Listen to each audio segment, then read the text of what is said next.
Good afternoon everyone.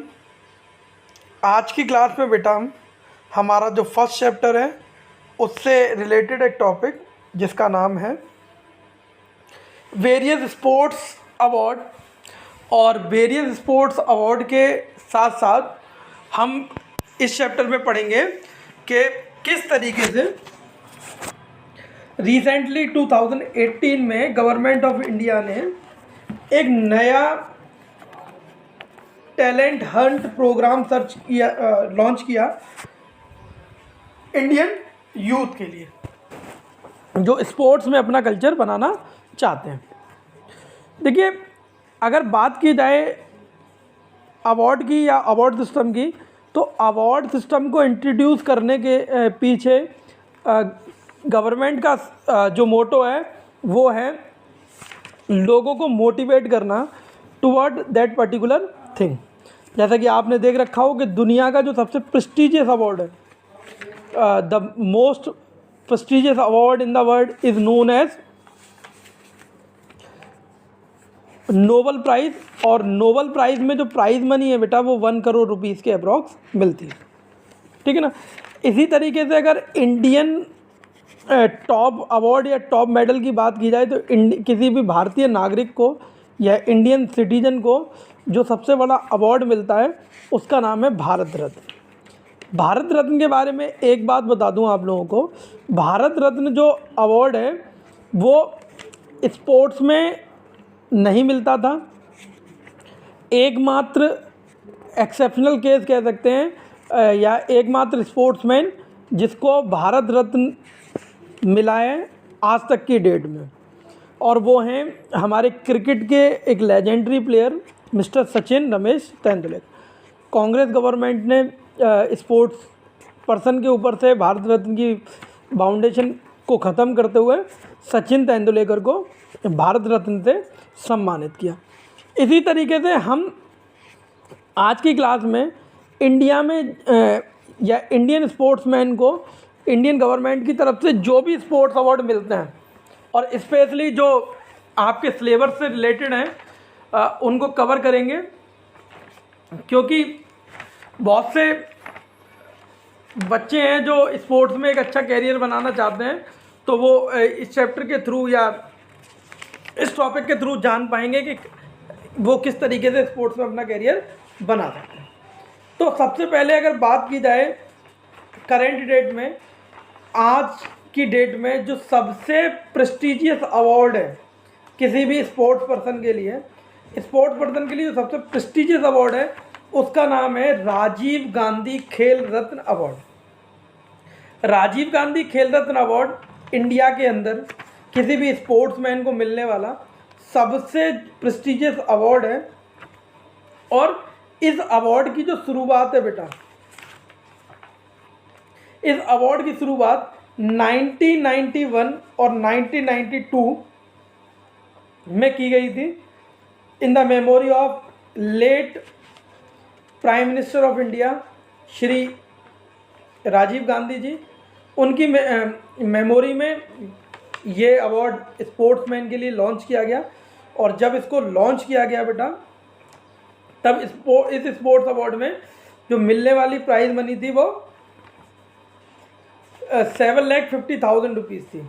Indian government 7,50,000 rupees उस sportsman को देती थी जो राजीव गांधी खेल रत्न अवार्ड के लिए सेलेक्ट होता था। अब बाकी स्पोर्ट्स अवार्ड के कंपैरिजन में राजीव गांधी खेल रत्न अवार्ड की जो सिलेक्शन प्रोसीजर है वो थोड़ी सी डिफरेंट है। बाकी स्पोर्ट्स अवार्ड में स्पोर्ट्स परफॉर्मेंस मैटर करती है, लेकिन राजीव गांधी खेल रत्न अवार्ड में स्पोर्ट्स परफॉर्मेंस के साथ साथ अगर कोई चीज़ मैटर करती है तो बेटा वो है आपके पॉलिटिकल बैकग्राउंड। क्योंकि राजीव गांधी खेल रत्न अवार्ड मिलने के लिए जो वेटेज है वो 20% आपकी परफॉर्मेंस के व्याप पे और बाकी का 80% आपकी पॉलिटिकल रिलेशन के व्याप पे। हम कैसा कह सकते हैं, हम ऐसा इस वजह से कह रहे हैं क्योंकि नॉमिनेशन कोई आप के लोकल एरिया के, जैसे सपोज करो आपका नाम अगर नॉमिनेट होना है राजीव गांधी खेल रत्न अवार्ड के लिए, तो आपके नाम का जो नॉमिनेशन है बेटा वो आपके एरिया के एमएलए या एमपी ही कर सकते हैं। आपके एरिया के एमएलए एमपी के अलावा कोई और अगर आपका नेम नॉमिनेट करना चाहे तो वो आपका नेम नॉमिनेट नहीं कर सकता। इस वजह से एक गवर्नमेंट ऑफ इंडिया की तरफ से कमेटी बनाई जाती है जो आए हुए नामों पे या अब आए हुए नामों को एनालाइज करती है और कुछ लोगों को उनमें से शॉर्टलिस्ट करके ये अवार्ड स्कीम दी जाती है। करेंट में जो करेंट सेंट्रल गवर्नमेंट है, इन्होंने इस प्राइज़ मनी को रिसेंटली अब इंक्रीज़ करके 15 लाख रुपीज़ कर दिया। कितना कर दिया बेटा? 15 लाख रुपीज़। इंडियन गवर्नमेंट ने अब इस प्राइज़ मनी को बढ़ा दिया और अब इसको 15 लाख रुपीज़ 25 लाख रुपीज़ कर दिया। जो हमारा राजीव गांधी खेल रत्न अवार्ड है उसमें अगर कोई स्पोर्ट्स पर्सन सेलेक्ट होता है तो उस स्पोर्ट्स पर्सनैलिटी को 25 लाख रुपीज़ मिलते हैं। ओके स्टूडेंट, 25 लाख रुपीज़ मिलने के अलावा इसमें एक मेडल मिलता है जिस पे अशोक चिन्ह होता है, साथ के साथ एक एप्रन और एक स्क्रॉल ऑफ ऑनर या एक सर्टिफिकेट ऑफ ऑनर भी कह सकते हैं। जो भी स्पोर्ट्स पर्सन सेलेक्ट होता है बेटा इस अवार्ड के लिए, उसको प्रेसिडेंट हाउस बुलाया जाता है और प्रेसिडेंट अपने हाथों से, ठीक है, जैसे ही मैंने बताया था 29 अगस्त is known as the sport day of India. तो 29 अगस्त को सारे sports award honourable president of India के द्वारा वेरियस स्पोर्ट्स पर्सनैलिटी जो सेलेक्ट हुए हैं उनको दिए जाते हैं। इसके साथ साथ मैं आपको एक चीज़ और बता दूं कि जो ये 25 लाख रुपीज़ है बेटा, ये 25 लाख रुपीज़ एग्जेम्प्टेड होते हैं। एग्जेम्पशन का मतलब क्या है मैं आपको बताऊं। एग्जेम्पशन का मतलब है इस 25 लाख रुपीज़ पे कोई भी टैक्स नहीं लगता है, यानी कि ये टैक्स लिमिट से बाहर होते हैं। गवर्नमेंट ऑफ इंडिया इस पर टैक्स चार्ज नहीं कर सकते, ये करती नहीं है, ठीक है। एग्जेम्प्टेड है टैक्स में। जैसे आपने देख रखा हो टीवी पे एक शो आता है कौन बनेगा करोड़पति। कौन बनेगा करोड़पति में बेटा जो इनकम होती है पार्टिसिपेंट को, तो गवर्नमेंट ऑफ इंडिया उस पर 30% टैक्स चार्ज करती है। सपोज करिए अगर कोई एक इंडिविजुअल 1 करोड़ रुपये जीतता है तो गवर्नमेंट उससे 30% टैक्स चार्ज करेगी, यानी कि 30 लाख रुपये तो उसको टैक्स का देना पड़ेगा। यानी उसको जो नेट अमाउंट मिलेगा बेटा वो 70 लाख रुपीज़ मिलेगा। लेकिन राजीव गांधी खेल रत्न के केस में ऐसा नहीं है, 25 लाख रुपीज़ एग्जेम्प्टेड है, तो ये पैसे विदाउट एनी डिडक्शन उस प्लेयर को दे दिए जाते हैं जो इसको अचीव करता है। अब बात आती है बेटा कि कौन पहली पर्सनैलिटी हैं जिन्होंने इस अवार्ड को गेन किया। तो आप सभी ने चेस में एक grand master mister Vishwanath Anand का नाम तो सुन ही रखा होगा, बहुत ही ज़्यादा फेमस एथलीट हैं वो इंडिया के। तो वो पहली पर्सनैलिटी हैं जिनको गवर्नमेंट ऑफ इंडिया की तरफ से राजीव गांधी खेल रत्न अवार्ड दिया गया। राजीव गांधी खेल रत्न अवार्ड में 25 लाख रुपीज़ प्लस वो भी exempted, plus scroll of honour, plus एक मेडल। इसके साथ साथ जो भी ट्रैवलिंग और फूडिंग एक्सपेंस होते हैं बेटा एक प्लेयर के होम टाउन से लेके दिल्ली तक और दिल्ली से लेके होम टाउन तक, वो सारे expense government of India he wear करती है। वो सारे एक्सपेंस गवर्नमेंट वियर करती है और स्पोर्ट्समैन को अवार्ड देती है। दूसरा अगर अवार्ड की बात की जाए राजीव गांधी खेल रत्न अवार्ड के बाद, जो दूसरा सबसे प्रेस्टिजियस अवार्ड है वो है एक स्पोर्ट्समैन के लिए अर्जुन अवार्ड। अर्जुन अवार्ड बेटा जो है बेटा वो किसी भी स्पोर्ट्समैन को उसके परफॉर्मेंस के बिहाफ पे मिलता है।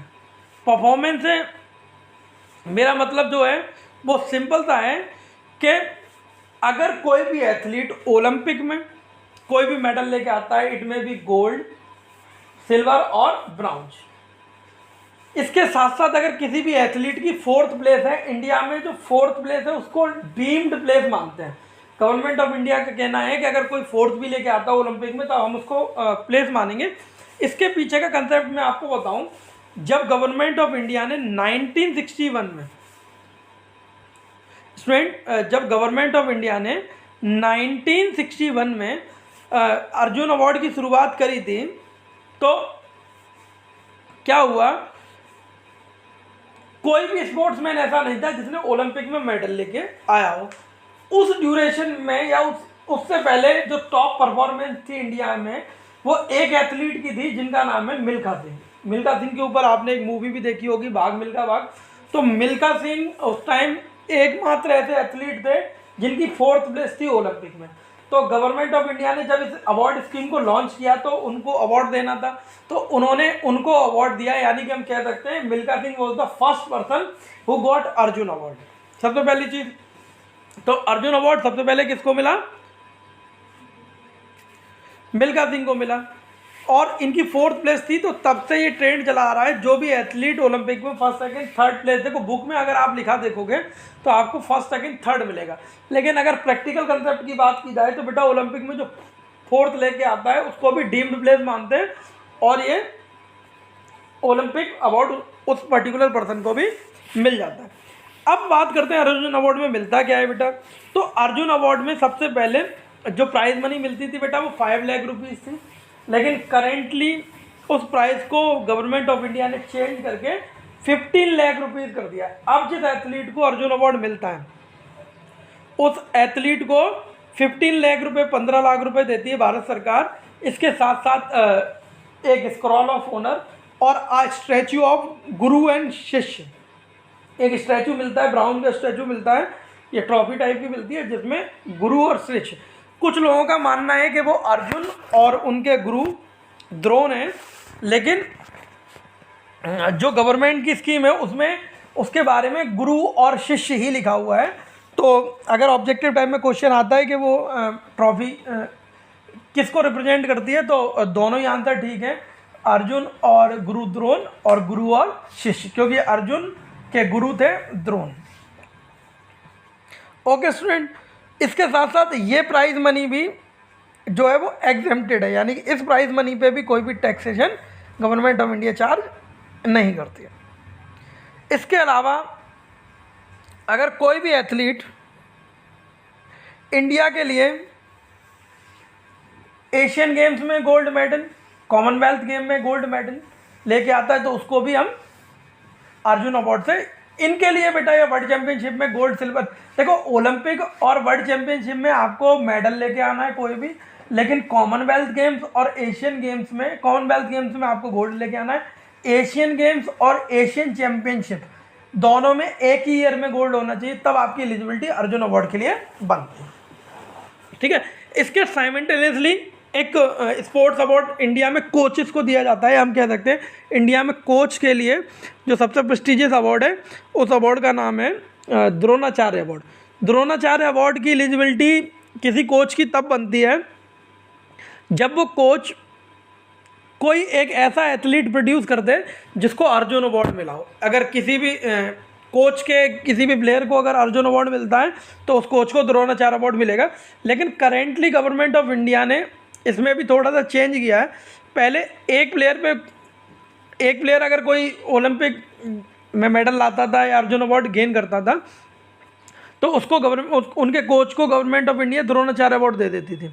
लेकिन अब करेंटली में गवर्नमेंट का कहना है कि आपको ऐसे 2 स्पोर्ट पर्सनैलिटी प्रोड्यूस करने पड़ेंगे। गवर्नमेंट ऑफ इंडिया ने अब क्या किया, पहले इसमें भी 5 लाख रुपीज़ की प्राइज़ मनी मिलती थी, लेकिन गवर्नमेंट ऑफ इंडिया ने अब इस प्राइज़ मनी को चेंज करके 2 कैटेगरी में बांटा है। अगर कोई कोच एक स्पोर्ट्स पर्सनैलिटी देता है तो 10 लाख रुपीज़ मिलेगा, और 2 या 2 से ज़्यादा पर्सनैलिटी देता है तो उसको लाइफ टाइम द्रोणाचार्य अवार्ड में 15 लाख रुपीज़ प्राइज़ मनी मिलती है। सेम कंडीशन है, ये अमाउंट भी एग्जेम्प्टेड है, और आने जाने के जो टोटल एक्सपेंस है वो गवर्नमेंट ऑफ इंडिया ही बियर करती है।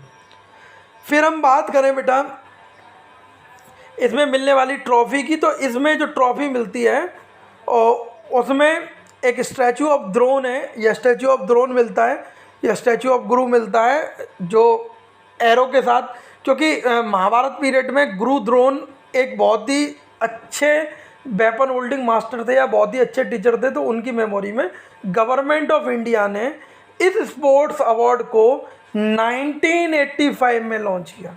ये स्पोर्ट्स अवार्ड कब लॉन्च हुआ बेटा? 1985 में। डेट्स इस वजह से इम्पोर्टेंट है क्योंकि एग्जामिनेशन में ये आपसे पूछ ली जाती है। और इसी तरीके से जैसे ही आप 12th करने के बाद 11th करने के बाद 12th करने के बाद जैसे आप हायर एजुकेशन के लिए जाएंगे तो आपको किसी यूनिवर्सिटी में, किसी कॉलेज में एडमिशन लेना पड़ेगा। वो कॉलेज किसी ना किसी यूनिवर्सिटी से एफिलिएटेड होगा। तो यूनिवर्सिटीज़ में बेटा गेम्स होते हैं नेशनल लेवल तक। तो उन गेम्स में जो यूनिवर्सिटी सबसे ज़्यादा गोल्ड मेडल अचीव करती है उस यूनिवर्सिटी को मौलाना अबुल कलाम आज़ाद ट्रॉफ़ी मिलती है। इस ट्रॉफ़ी की शुरुआत 1956 और 1957 में हुई थी। और इसमें करेंट में जो मिलने वाली प्राइज़ मनी है बेटा वो 20 लाख रुपीज़ 20 लाख रुपीज़ मिलते हैं उस यूनिवर्सिटी को जो सबसे ज़्यादा गोल्ड मेडल। प्रीवियस ईयर में देखा गया कि पंजाब की एक यूनिवर्सिटी है गुरु नानक देव यूनिवर्सिटी, जिसने इस ट्रॉफ़ी को 27 टाइम जीता है। हर ईयर ये ट्रॉफ़ी ऑर्गेनाइज होती है और सबसे ज़्यादा बार इस ट्रॉफ़ी को जीतने वाली जो यूनिवर्सिटी है वो पंजाब के अमृतसर शहर की गुरु नानक देव यूनिवर्सिटी है। वो स्पोर्ट्स की एक अच्छी यूनिवर्सिटी मानी जाती है। इसके साथ साथ हरियाणा की एक university MDU Maharshi Dayanand university में भी करंट ईयर्स में बहुत अच्छा परफॉर्मेंस किया है। और आपकी नॉलेज के लिए आपको बता दूं कि मैक्सिमम जितने भी रेसलर और बॉक्सर्स हैं वो हरियाणा की MDU यूनिवर्सिटी से ही आते हैं। रिसेंटली गवर्नमेंट ऑफ इंडिया ने एक स्कीम लॉन्च करी जिसका नाम है खेलो इंडिया मूवमेंट। खेलो इंडिया मूवमेंट की अगर हिस्ट्री की बात करें तो इसको 21 जनवरी 2018 को प्राइम मिनिस्टर नरेंद्र भाई मोदी ने इनॉग्रेट किया और इसको नाम दिया गया खेलो इंडिया स्कूल गेम। खेलो इंडिया स्कूल गेम्स जो पहले हुए थे बेटा वो न्यू दिल्ली के इंदिरा गांधी स्टेडियम में हुए थे। और इस गेम में जो पार्टिसिपेंट थे वो अंडर 19 एज ग्रुप के थे। एक ही कैटेगरी में ये गेम कराए गए थे, अंडर 19 कैटेगरी में। इस गेम का जो मेन मोटो है बेटा वो इंडिया में न्यू स्पोर्ट्स टैलेंट को नर्चर करना, यानी कि उनको डेवलप करना। और इस अवार्ड स्कीम के थ्रू या इस कंपटीशन के through government of India selection of players करता है वेरियस स्पोर्ट डिसिप्लिन में, या हम कह सकते हैं 16 वेरियस टाइप के डिसिप्लिन हैं। और गवर्नमेंट का इसके पीछे जो मोटो है वो है इंडिया की परफॉर्मेंस को ओलंपिक में बहुत अच्छा करना। गवर्नमेंट ऑफ इंडिया इसमें जो सेलेक्ट हुए स्टूडेंट हैं या सेलेक्ट हुए स्पोर्ट्स पर्सन हैं उनको 5 लाख रुपीज़ देता है up to 8 year. Government of India ने डिसाइड किया कि those individuals who are selected in such game will get a scholarship of 5 lakh rupees per year. उनको गवर्नमेंट ऑफ इंडिया 5 लाख रुपए की स्कॉलरशिप देगी नेक्स्ट 8 ईयर तक।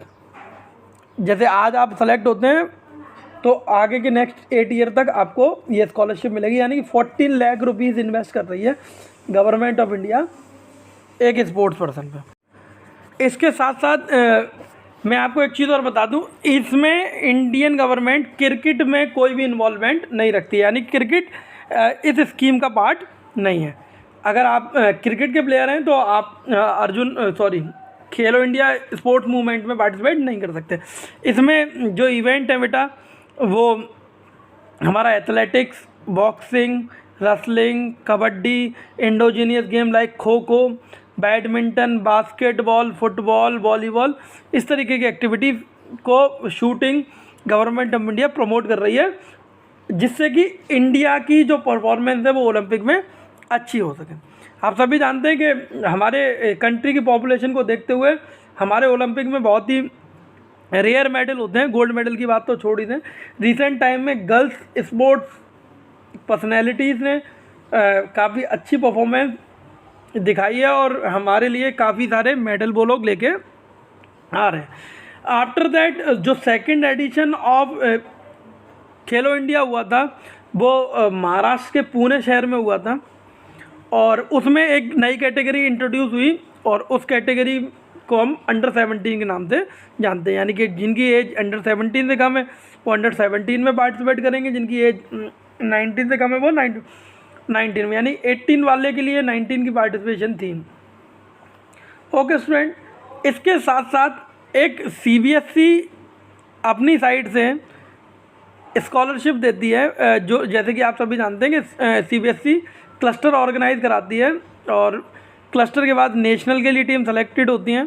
तो जो टीम नेशनल के लिए जाती हैं और जो स्पोर्ट्समैन अच्छा परफॉर्म करते हैं तो CBSE उनको चाचा नेहरू स्पोर्ट्स अवार्ड करके एक स्कॉलरशिप देती है, चाचा नेहरू स्पोर्ट्स अवार्ड।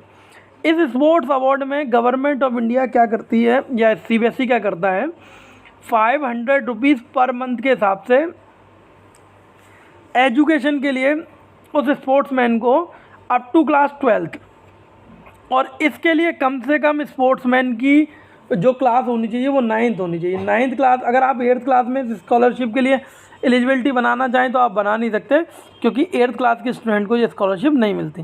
इस स्कॉलरशिप या इस अवार्ड जो चाचा नेहरू स्पोर्ट्स अवार्ड है वो क्लास 9th में मिलता है, और 9 से वो 9th 10th 11th 12th। अगर कोई बच्चा किसी क्लास में फेल हो जाता है तो स्कॉलरशिप उसको नेक्स्ट ईयर नहीं मिलेगी, जब वो नेक्स्ट क्लास में कैरी फॉरवर्ड करेगा तब उसकी वो स्कॉलरशिप कंटिन्यू हो जाती है। तो स्टूडेंट, ये था हमारा स्पोर्ट्स अवार्ड के बारे में।